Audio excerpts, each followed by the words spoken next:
Hey Fundraiser, I'm Mary Petersen, and this is Hey Fundraiser, the podcast for development professionals who are done guessing and ready to build a major gift program that actually works. Every week, I bring you the tactics, the language, and the real-world strategy to close bigger gifts, deepen donor relationships, and lead with confidence. Whether you're a one-person shop or a seasoned major gift officer, if you're ready to stop hoping and start engineering, you're in the right place. Let's get into it. Hey Fundraiser, today we are talking about one of the biggest shifts that can instantly make you a more effective fundraiser, a clearer communicator, and honestly a lot more compelling when you're sitting across the table from a donor. We are talking about the difference between describing a program and articulating an outcome. Because here's the truth, donors do not really fund programs. They fund what the program does. They fund the result. They fund the changed lives. They fund a solved problem. They fund the future that becomes possible because their gift showed up. And I know, in nonprofit organizations, we talk about programs all day long. We talk about our after-school programs, our mobile clinic program, our food distribution program, our summer enrichment program, our scholarship program, our mentorship program. I mean, internally, this kind of language makes sense. We need program names. We need service lines. We need budgets and departments and reporting structures.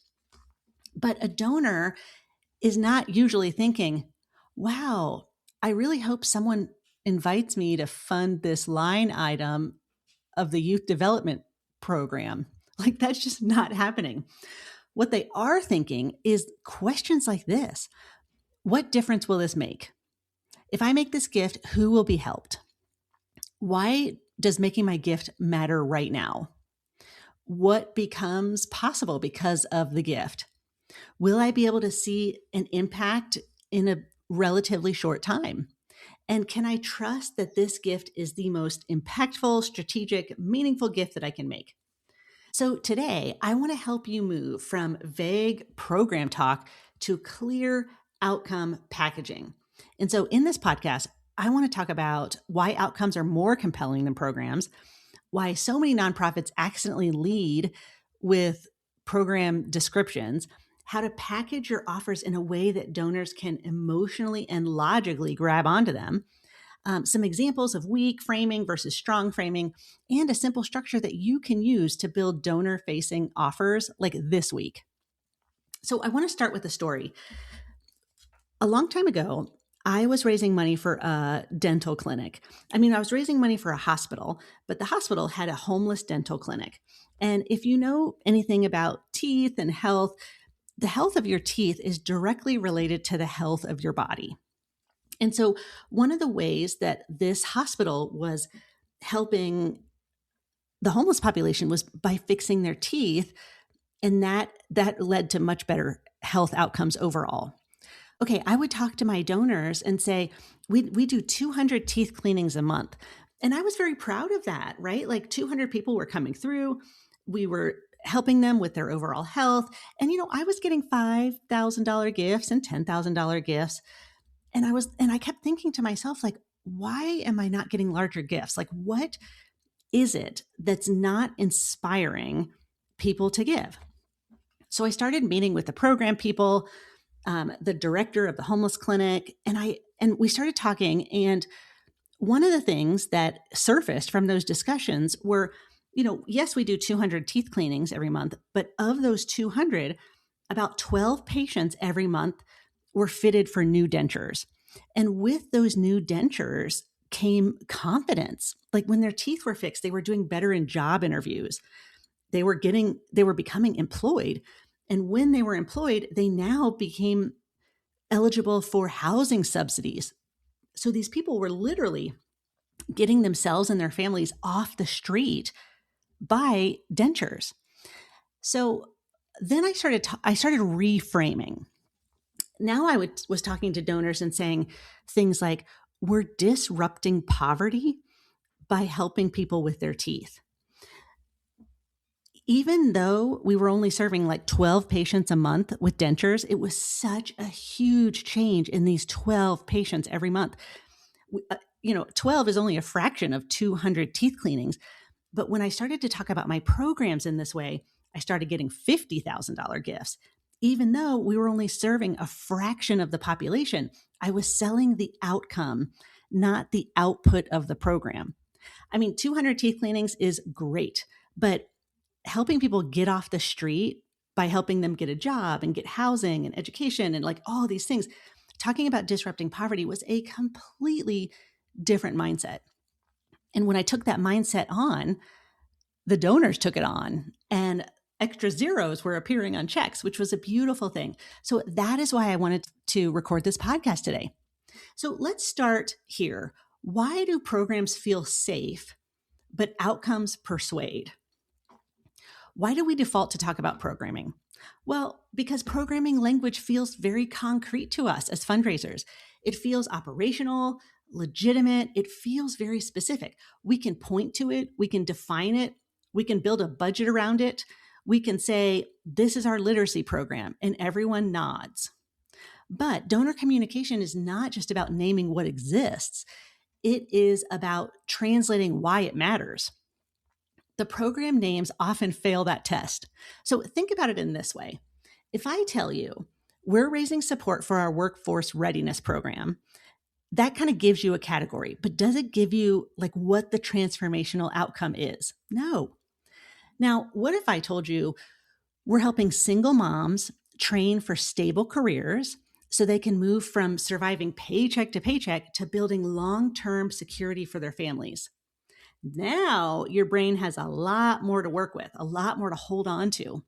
Now you see people, you see change, you see movement. Now you see like why this matters. So programs are often nouns. Outcomes are movements. Programs are containers. We put these programs in these nice little boxes.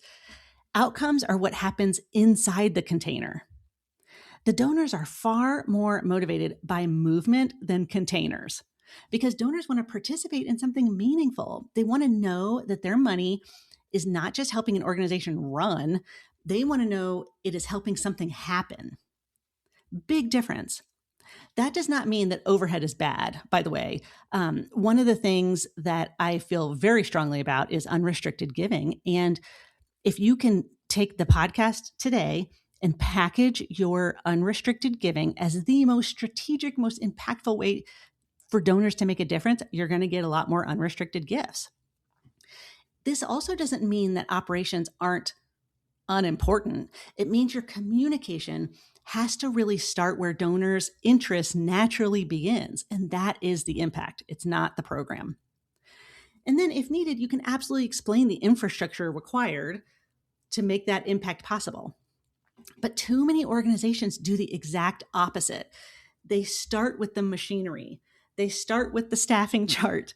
They start with the schedule or the service model. They start with how the sausage is made. And really, your donor is sitting there and thinking, okay, but what does this do? Like, what does this actually accomplish? So let's talk about why this matters so much in major gifts. Because major donors are rarely giving just to check a box. It's very different from annual giving. They are not usually making their biggest gift because they vaguely liked your mission statement. They're making significant investments because they believe something important can happen through your organization. They want to fund a possibility. They want to accelerate change, solve a problem. They want to prevent pain for people. They want to create access. They want to make a measurable and meaningful dent in whatever amazing area of the nonprofit sector you work in. And often they want to do it in a way that aligns with their values and worldview. That means that your job, dear fundraiser, is not just to say, here's our program. Your job is to say, here's the change your generosity could unlock. That is a very different conversation. One is like informational. The other is invitational. One sounds like a brochure. The other sounds like an opportunity. And I really want you to catch that word, opportunity. A donor-facing offer is not just information. It is a meaningful opportunity for a donor to participate in actual impact. This is what we're going to package. Not just what your organization does, but what the donor can help make possible. Now, On this road, there are mistakes that most nonprofits make, and I see this all the time.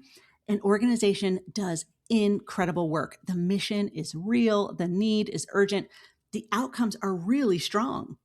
But when it comes to talking about funding, they package the need in one of these ways.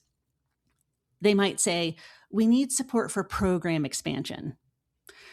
We're seeking funding for our annual operating needs.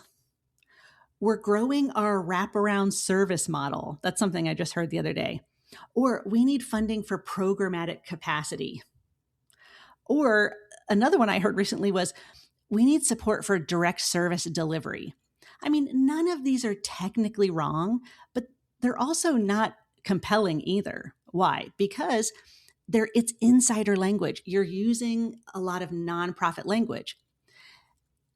They tell you how to think about the work, not how a donor experiences the value of that work that you're doing. And I want to say this with love because I think this is where many fundraisers get stuck. Clarity is not dumbing things down. Clarity is making your message accessible. It's making your message human. And clarity is making it easy to understand why a gift matters now and what it's going to accomplish. So when you shift from fund our programming to help a child read on grade level by third grade, you've not cheapened the work. You have illuminated the point of the work. So big difference there. When you shift from support our oncology navigation program to make sure no patient faces a cancer diagnosis alone or delays treatment because they cannot navigate the system, you have not oversimplified. What you've done is you've made impact visible. And this is something that major donors and high net worth individuals can grab onto. This is how to program or to package your programming. Okay, so what are donors actually buying into? When a donor makes a gift, especially a meaningful gift, they're often buying into a few things all at once. So, first, a problem worth solving, like they care that the issue is real and important. The second thing is a credible path to change, like they believe that your organization can do something effective about the problem that you're solving. They also buy into like a tangible result. They're able to picture what success is going to look like because of their gift. This all goes into how you package this. They're also buying into their role in that success. Big things happen when your major donors understand what their gift will accomplish, and not the outputs, but the outcomes. And then they're also buying into a story that they can emotionally connect to. Things that feel human, not abstract. If your offer is too program heavy, one or more of those pieces usually gets lost. The donor hears activity and all the things that you're doing, but they don't hear the outcome. Inputs and outputs, but nothing about transformational. They hear all the efforts that you're putting forth, but they don't know if they're effective or not. And when these things happen, the gift can start to feel optional, like generic, and also kind of hard to prioritize for them. So the goal is not just to describe what you do. The goal is to package it so that donors can quickly understand four things. You want them to quickly understand the need, the intervention, the expected outcome, and why their investment matters today as opposed to 6 months from now. So here is a simple framework you can use when you're packaging offers for donors. And I know a lot of people get tripped up with the word offer. I really like the word offer instead of proposal or opportunity, because you really are inviting someone and offering someone an opportunity to make change in the world. So that's why I use the word offer, because I really like it, actually. Okay, so here's how you're going to package. Here's the framework. Part one is the problem. You need to ask yourself, what is happening that should not be happening? It could be that second graders are falling behind in reading.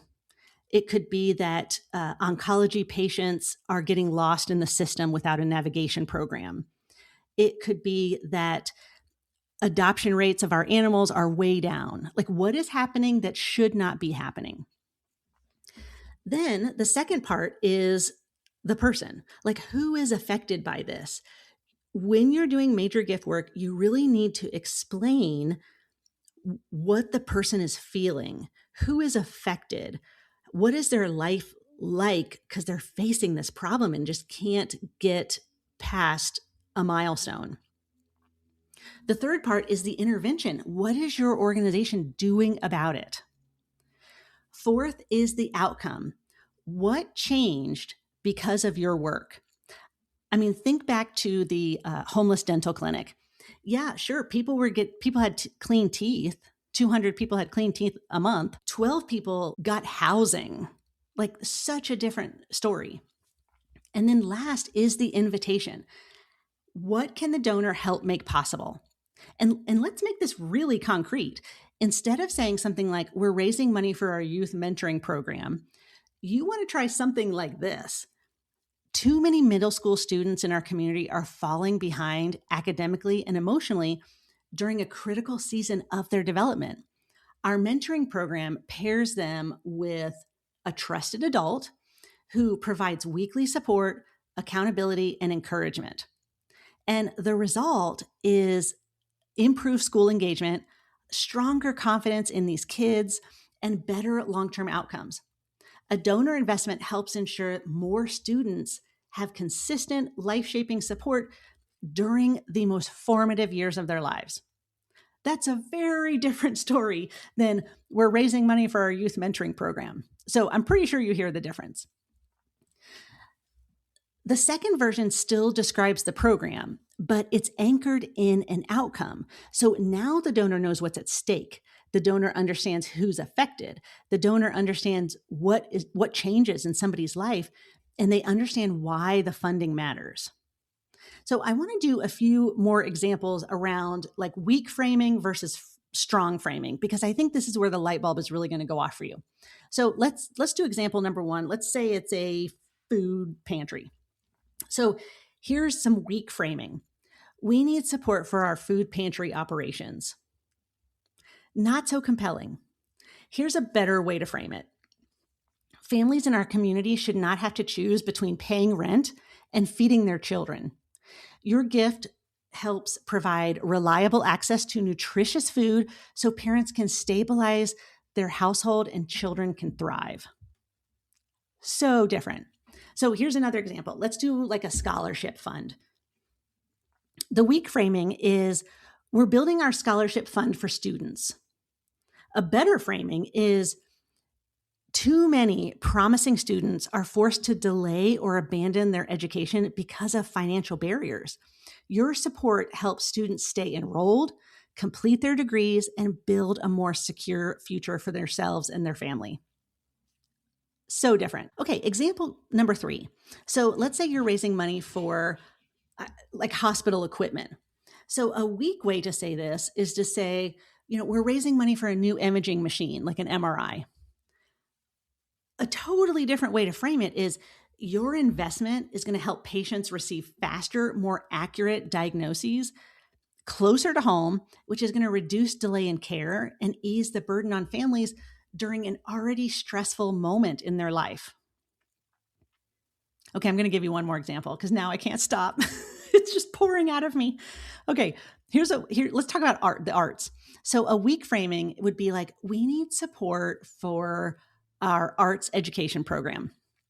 Well, a better way to frame it, a stronger way, is to say, your gift gives students access to creative learning that builds confidence, expression, and belonging, especially for young people who may not always feel seen in the traditional classroom.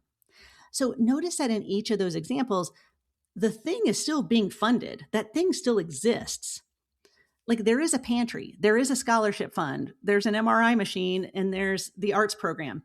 But the donor is being invited into the effect, not just the program. And this is what makes an offer compelling.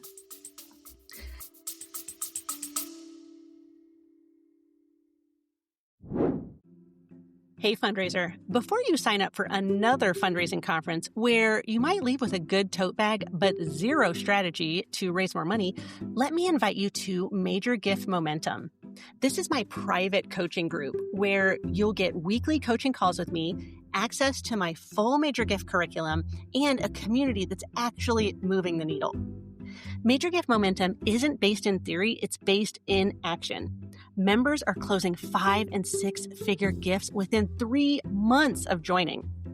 Heather just closed a $245,000 gift. Jacelyn just closed a $212,000 campaign gift. And Georgette just got a $500,000 commitment. All within 3 months of joining Momentum. Each of these Momentum members didn't think the donor would give that much, but once I taught them my method, they are raising money at a whole new level. So would you like in, fundraiser? If you do, go to heyfundraiser.com/momentum and let's get started.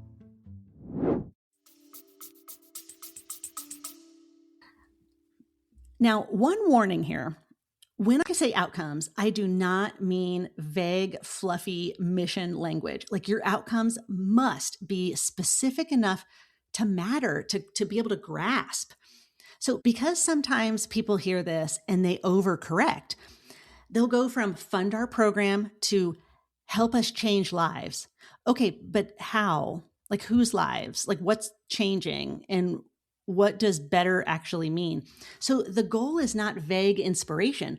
The goal is concrete transformation, not help us make a difference, but help older adults remain safely independent in their homes. Not support healthier communities, but help patients access preventative screenings before minor concerns become major health problems. Not empower families, but help parents secure stable housing and avoid another cycle of displacement. Specificity creates credibility. Specificity helps the donor picture the impact. When they can picture the impact in their mind, you have a much better chance of getting a gift. Specificity also makes your offer feel real and human, and these make a difference. So how do you actually package your donor-facing offers? So here is a simple process. One, I want you to name the urgent problem in just plain language. Like, what is wrong, painful, risky, or missing right now? Second is identify the person or group affected. Like, who is living with this problem? Third, I want you to state what your organization does in response. And I want you to keep this simple and jargon-free. Remember, your donors aren't insiders. They don't use the same language that you use inside your organization. And then I want you to name the outcome. What changes because of your organization's intervention? And then lastly, I want you to put a funding frame around it. Like, how can a donor help? How can a donor step in and actually help you? So here's like the formula. Right now, person, or earth or trees or animals is facing insert problem. Through the intervention that your organization makes, your gift helps create and then list your outcome. So try this one. Like right now, too many rural patients are delayed in follow-up care because specialty appointments require long travel and complicated scheduling.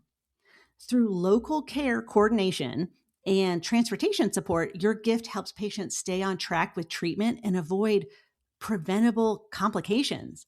There it is. Simple, human, outcome oriented. Lastly, I really want to hit on this concept of there's a difference between internal packaging and donor packaging. And here's something that might help you. You can have two versions of the same thing. You can have your internal program structure, of course, and you can have your donor-facing impact packaging. Those are not the same document. They do not sound the same. They will not be written the same. The audience is completely different. So internally, you might call it Integrated Family Stabilization Services. I don't know. I just made that up. But when it comes to a donor, You're going to say something like, we're helping families avoid eviction, regain stability, and keep children safe in times of crisis. Another example is, like, internally, you might call something behavioral health navigation expansion. That's not going to whet the appetite of any donor. The donor facing would sound more like this: connecting people to mental health care before crisis turns into catastrophe. Totally different. Okay, one more example. So internally, you might call it post-secondary persistence initiative. Nobody outside your organization is going to know what that means. But what you could say that's more donor facing is help first generation students stay in school and finish what they started. Same work, completely different packaging. And the donor facing version, it's not less sophisticated, it's just more useful for the audience that you're speaking with. So here's what happens when you package your outcomes well. You become dramatically better at the ask itself. You heard me right. There's just something that clicks in you as a fundraiser. You're going to have a lot more confidence because instead of saying, would you consider supporting this program? You can say, would you consider a gift of $25,000 to help ensure 50 more families receive housing support before they fall into crisis? It is stronger, it is clearer, it's more thoughtful, and it actually helps a donor make a decision. So donors often, they don't resist because they're like uninterested. They hesitate because the opportunity that you're presenting to them is just too vague. They cannot tell what they're actually saying yes to. And ambiguity creates that friction. Clarity and simplicity creates momentum. So let me give you one more real world style example. Imagine there are two gift officers from two different organizations, and both are trying to raise support for essentially the same kind of work. So gift officer number one says something like, we're raising funds for our family services program. It includes several direct service offerings and addresses a variety of needs in the community. Gift officer number two says, in our community, more parents are falling behind after one unexpected expense, one medical issue, or one missed paycheck. We help families stay housed, keep utilities on, and avoid spiraling into crisis. Your gift of $10,000 could help us intervene earlier with 20 families this year, so a temporary hardship does not become long-term instability. Like, which one of those would you rather fund? Me, it's the second. And it's not that the second organization is necessarily better. The work is probably the same. The work is stellar. But because the second fundraiser made it the impact easier to understand, that fundraiser is going to get the gift. Okay, last part of this podcast. I want to give you a couple questions to ask yourself before you present an offer or proposal or opportunity to a donor or prospect.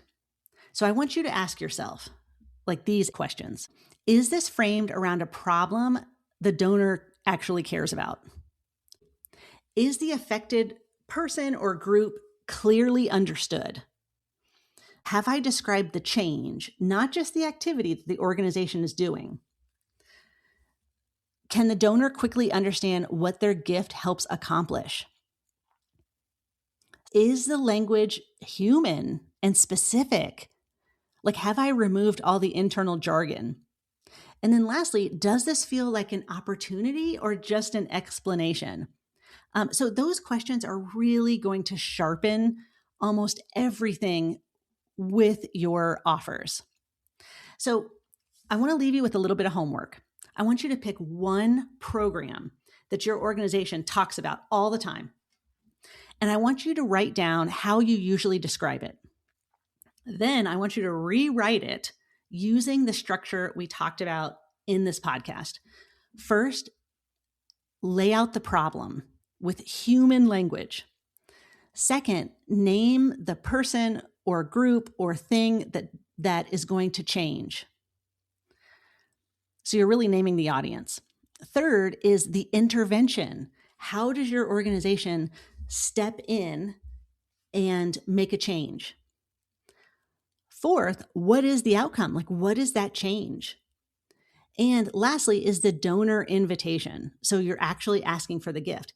And then I want you to ask yourself which version of those two would make a donor lean in faster. So this exercise alone is going to transform your language. And I really encourage you to do it with really your top 3 funding priorities, because when you have strong outcomes packaged, donor conversations actually get easier. Asks get easier. The follow-up gets easier. The stewardship gets easier. And it's because everyone is clear on what the problem is, who the audience is, how your organization intervenes, and what the outcome is. So I just want you to remember, fundraiser, donors don't want to fund just programs. They really want to fund results, relief, possibility, like changed lives. So your job is to help them see the bridge between their generosity and the outcome that they care about. So the next time you're preparing for a donor conversation, do not stop at just naming the program. Go that extra mile. Ask yourself, what changes because this program exists? And how can I package this change in a way that's simple and compelling, yet still very human? And this is where better fundraising begins. So if this episode was helpful, send it to another fundraiser who could use a little help sharpening their donor offers. And if you want support getting clearer, more confident, and more strategic in your major gift work, make sure you're connected with me, because this is exactly the kind of shift that can unlock better conversations and bigger gifts. Okay, fundraiser, I'll see you next time. Fundraiser, thank you for being here. This work you do, it matters. You are the bridge between generosity and impact, and don't let anyone, including the hard weeks, convince you otherwise. If today's episode gave you something useful, please pass it along. One share, one text to a colleague, one review on Apple Podcasts. That's how this show reaches the people who need it most. Come find me at heyfundraiser.com, and I'll see you next Friday.